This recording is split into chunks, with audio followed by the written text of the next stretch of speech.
Welcome back students again in the commerce club. और फिर से आ गए एक बार अपनी नई वीडियो पे, जो हम लोग पढ़ने वाले अपने part number 2 of our planning. That means हम लोगों ने इससे पहले एक पार्ट कंप्लीट कर लिया है। अगर आपने अभी तक नहीं देखा है तो आई बटन पे लिंक भेज दे रहे हैं। आप बोर्ड के 3 महीने बचे, आप तो पढ़ लो। और अच्छा तुम बोर्ड से पहले देख रहे हो उसको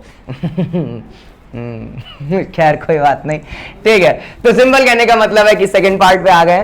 और सेकंड पार्ट हमारा यह है कि यहाँ पे आज हम लोग पढ़ने वाले हैं, जल्दी आओ, फीचर्स एंड लिमिटेशंस। फीचर्स पढ़ने वाले हैं हम लोग अपने प्लानिंग के, और उसके बाद पर्टिकुलरली लर्निंग ऑब्जेक्टिव के अंदर हमारा है लिमिटेशंस। लिमिटेशन जैसे टॉपिक को भी हम लोग जल्दी से खत्म करेंगे। छोटी छोटी वीडियो इसलिए बना रहे हैं, जैसे एक साइकोलॉजिकल होता है ना, छोटी है तो जल्दी देख लेंगे, ठीक है, तो वही काम करेंगे। तो बट पर्टिकुलरली बढ़ते हैं हम लोग।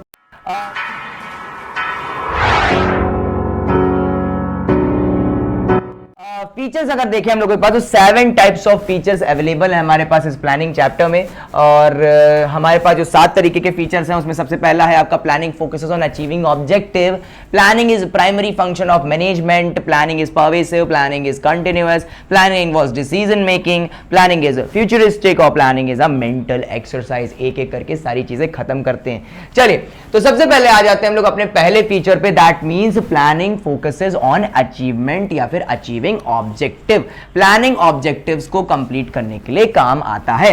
Organisations are formed with certain goals in the mind. हर ऑर्गेनाइजेशन के दिमाग में, हर ऑर्गेनाइजेशन के स्ट्रक्चर में कुछ ना कुछ ओवरऑल सर्टेन गोल्स होते हैं। द गोल्स जनरल हो चाहे स्पेसिफिक हो, as well as the strategies and activities to attain these goals are established by organizations under the planning function। ये सारी की सारी strategies, ये सारे के सारे plans, ये सारे के सारे goals को अचीव करने के तरीके, ये सब कहाँ छुपे होते हैं बच्चे? सिर्फ और सिर्फ प्लानिंग में ही छुपे होते हैं। प्लान अच्छा है, अचीव कर जाओगे। प्लान बेकार है, बर्बाद हो जाओगे। इस चीज का ध्यान रखिएगा। तो सिंपल कहने का मतलब क्या है, अगर आपको ऑब्जेक्टिव्स अचीव करना है तो प्लान करना पड़ेगा।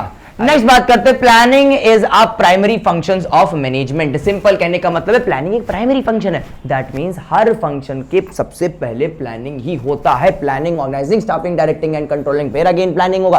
कुछ भी करना हो, प्राइमरी मतलब फर्स्ट फंक्शन क्या होगा? प्लानिंग ही होगा। नेक्स्ट हमारा जो टॉपिक है, planning is pervasive. Planning is required in all types of organisation at the level of management as well as the departmental within the organisation. That means simple कहने का मतलब हर department, हर organisation, छोटी organisation हो, बड़ी organisation, all pervasive है बच्चे प्लानिंग। प्लानिंग हर जगह देखने को मिलेगा। सिर्फ ये नहीं कि वो अंबानी की है, वो क्या कहते हैं पर्टिकुलरली, और वहां अंबानी की प्लानिंग चलती है, हमारे यहाँ कुछ नहीं चलता। ऐसा कुछ नहीं होता बच्चे। Planning is all pervasive. Planning pervasive her department में चलेगा, हर लेवल ऑफ मैनेजमेंट में चलेगा, हर बिजनेस में चलेगा। Even if non business organisation हो तब भी चलता है प्लानिंग। प्लानिंग हर जगह है। ओके, आगे अगर हम लोग बात करें, planning is a continuous process. बच्चे प्लानिंग कंटिन्यूएशन में चलता है।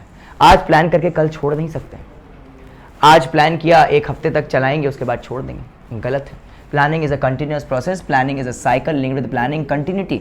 Planning, organising, staffing, directing and controlling के बाद फिर से प्लानिंग ही आता है। एंड आई होप तुमको ये चीज समझ आई हो। उसके बाद बात करते हैं, planning involves decision making, choosing among a variety of options and activities. In the essence of planning, there is no need to plan if there is just one conceivable aim of course of action, because in that case no planning and decision making is required। बच्चे ध्यान रखना, planning decision making को promote करता है। लेकिन अगर हम लोग बात करें कि अगर सिर्फ हमारे पास various alternative course of action है ही नहीं, सिर्फ एक ही कोर्स है, दैट मीन्स मैं सिर्फ और सिर्फ यही काम करके इस पर्टिकुलर स्ट्रक्चर को अचीव कर सकता हूं, तो बच्चा प्लानिंग की जरूरत ही नहीं है, फिर तो डिसीजन मेकिंग की जरूरत ही नहीं है, फिर तो आपको काम करना ही करना है, फिर तो मजबूरी हो जाती है। लेकिन एक काम को करने के अगर 10 तरीके हैं तो वहां पे डिसीजन मेकिंग कौन प्रोवाइड करवाता है? प्लानिंग। भाई ये करूंगा तो ऐसे हो सकता है, अगर ये काम करता हूं तो इस तरीके से 100% अचीवेबल हो जाएगा। लेबर्स को काम नहीं दूंगा, मैं मशीन्स को दूंगा। मशीन्स महंगी पड़ जाएंगी, चलो लेबर पे ही आ जाता हूं। Various alternative course of action है। लेकिन कुछ चीज़ें सिर्फ लेबर ही बना सकते हैं तो वहाँ पे कुछ सोचने की बात ही नहीं, लेबर ही जरूरत पड़ेगी। कुछ चीज़ें सिर्फ मशीन ही बना सकती हैं तो वहाँ पे सोचने की बात नहीं, लेबर्स को हटाओ, मशीन ही काम आएंगी। तो यहाँ पे आपको डिसीजन मेकिंग की जरूरत नहीं है। आगे बात करते हैं, planning is futuristic, planning is a mental exercise. दोनों ही एक साथ में अगर कवर किए जाए तो यहाँ पे सिंपल एक चीज बताई जाती है, प्लानिंग फ्यूचरिस्टिक होती है। The goal of planning is to effectively meet the future occurrences to an organisation's benefit. Planning is essential for predicting future events and situations and making plans on based on these predictions. Predictions लगाना, अच्छे predictions लगाना, कैसे achieve करेंगे उन predictions को, कैसे सच करेंगे, और अगर कोई यहाँ पे लॉस देखने को मिल रहा है तो उसको कैसे टैकल करेंगे, ये सारी की सारी चीज़ें बच्चे फ्यूचरिस्टिक है और प्लानिंग इस फ्यूचरिस्टिक प्रोसेस को प्रमोट करता है। आगे बात करें हम तो यहाँ पे planning is a mental exercise. बच्चे मेंटल एक्सरसाइज है, हर इंसान प्लान नहीं कर पाता। आज मेरे को स्कूल जाना है तो चलो डिवाइडर पे बैलेंस करके जाएंगे, ऐसा तो कुछ नहीं होता ना। सिंपल कहने का मतलब है कुछ के प्लान्स इतने अजीब होते हैं, देख के कभी खून की उल्टी हो जाती है, ठीक है। तो planning is a mental exercise, जितना ज़्यादा करेंगे काट की तरह निखरती चली जाएगी, और अगर जितना कम करेंगे तो एक उल जुलूल सा तुम क्या कहते हैं एक स्ट्रक्चर बता दोगे कि हाँ मुझे ये करना है, मुझे IAS बनना है तो मेरे को MBBS करना पड़ेगा, तो बच्चे दिक्कत है। Planning necessitates the use of mind and forecast rather than guesswork. Planning is an intellectual activity that necessitates logical and organized thought.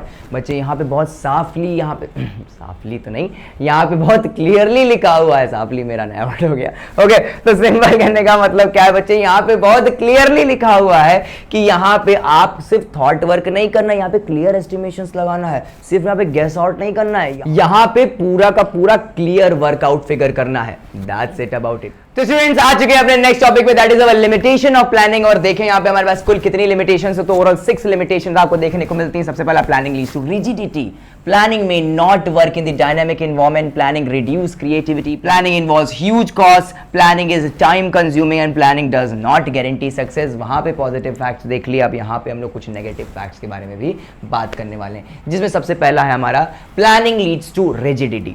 ध्यान दें यहाँ पे लिखा हुआ है a well defined plan is drawn up on an organisation with the specified goals to be reached. बच्चे ध्यान रखना, एक प्लानिंग करी जाती है कोई पर्टिकुलर स्ट्रक्चर को अचीव करने के लिए, और उसमें अगर कोई सम सॉर्ट ऑफ चेंजेस आ जाते हैं तो उन्हें चेंज करना बहुत बड़ा एक हाई टास्क हो जाता है। मैंने एक बहुत फुल प्रूफ प्लान बना के रखा है, लेकिन डायनेमिक एनवायरनमेंट ने पता नहीं क्या खेला खेल डाला है। अब उन पूरे के पूरे टाइम टेबल्स को, स्ट्रक्चर्स को चेंज करना एक बहुत बड़ा हैवी ड्यूटी हो जाता है। इसीलिए प्लानिंग रिजिडिटी को प्रमोट करता है। दैट मीन्स एक बार बना ले तो टस से मस नहीं होंगे, भले कुछ कर लो तुम। सिंपल कहने का मतलब बस इतना ही है। आगे अगर हम लोग बात करें यहाँ पे प्लानिंग लीड्स टू रिजिडिटी के बाद है प्लानिंग में not work in dynamic environment. Planning dynamic environment में वर्क ही नहीं करता है। That means planning ever changing नहीं हो सकता। एक बार प्लान किया, अगले दिन एनवायरनमेंट चेंज हो गया, अगले दिन से फिर से प्लान चेंज हो गया। ये गलत होता है बच्चे। आपने कोई पिकनिक बना के रखी और एक फ्रेंड होता है ना, हमेशा उस पिकनिक को कैंसिल करवाता है। सिंपल कहने का मतलब क्या, वो छोटा सा प्लान अगर कैंसिल हो जाए तो कितना फ्रस्ट्रेशन होता है। तो बड़े बड़े ऑर्गेनाइजेशनल प्लान कैंसिल हो जाएंगे तो क्या होगा। तो सिंपल कहने का मतलब है कि डायनेमिक एनवायरनमेंट में साला काम ही नहीं कर पाता है। अब किसी ने कितना अच्छा 2019 से 20 का प्लान बना के रखा होगा, किसी को पता था कि कोरोना आ जाएगा। वो चाइना में का है, चाइना में रह के इंडिया को बर्बाद कर दिया उसने। क्या वहाँ पे कोई लोग प्लान चेंज कर पाएंगे। और ध्यान रखना, यहीं पे शुरू हो जाती है सफरिंग्स। इसीलिए बताया गया प्लानिंग में not work in dynamic environment. Ever changing environment पे प्लानिंग काम ही नहीं कर पाता है। आगे अगर हम लोग बात करें, प्लानिंग रिड्यूसेस क्रिएटिविटी। एक बार बड़े बड़े स्तर के लोग, टॉप लेवल मैनेजर के लोग, मिडिल लेवल मैनेजमेंट के लोग जब प्लान्स बना लेते हैं तो छोटे छोटे वर्कर्स, लोअर लेवल मैनेजमेंट के लोग, उनसे कोई पूछता तक नहीं है।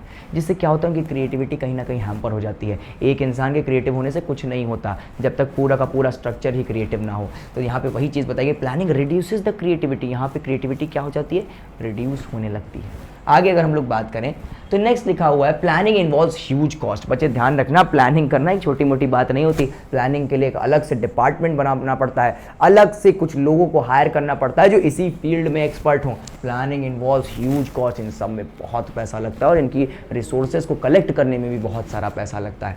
एंड आफ्टर दैट लिखा हुआ planning is a time consuming. Planning बहुत ज़्यादा कंज्यूमेबल है, टाइम बहुत ज़्यादा कंज्यूम कर लेता है। Many factors must be considerable when developing a strategy, making it's lengthy process. बहुत ज़्यादा लेंदी प्रोसेस हो जाती है। पर्टिकुलरली कहने का मतलब है planning is a time consuming. बहुत टाइम कंज्यूम कर लेता है प्लानिंग। कहीं ना कहीं चीज़ों को अप्लाई करने में ही बहुत ज़्यादा समय निकल जाता है। एंड इसके बाद जो नेक्स्ट हमारा लिमिटेशन होने वाला है, दैट मीन्स नेगेटिव फैक्टर्स होने वाला है, वो planning does not guarantee success. सबसे ज़्यादा इंपॉर्टेंट फैक्टर, और यहाँ पे से बहुत सी केस स्टडीज़ बनती हैं कि भाई प्लानिंग सक्सेस को गारंटी नहीं करता।